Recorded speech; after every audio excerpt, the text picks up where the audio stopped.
In today's video, I'm going to show you how to turn off location metadata in Claude AI in just a few quick steps. This is a simple but important privacy setting if you want more control over the information your account shares. Turning this off can help reduce location-based metadata from being included in your interactions, which is useful if you want a cleaner privacy setup while using Claude. If this video helps, make sure to hit the like button and subscribe for more quick AI tutorials just like this.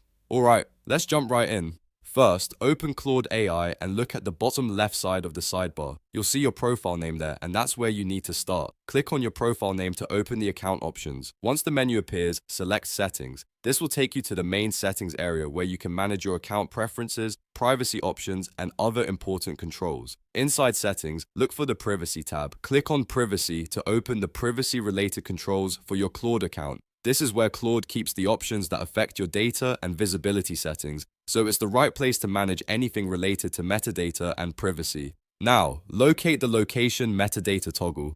This setting controls whether location metadata is enabled for your account. To turn it off, simply switch the toggle to the off position. Once it's disabled, Claude will no longer use that location metadata setting in the same way, giving you a more privacy-focused setup, and that's it. You've now successfully turned off location metadata in Claude AI. It only takes a few seconds, but it's a great step if you want to review and tighten your privacy settings. If you found this tutorial useful, please like the video, subscribe to the channel, and turn on notifications so you don't miss the next AI how-to guide. Thanks for watching, and I'll see you in the next one.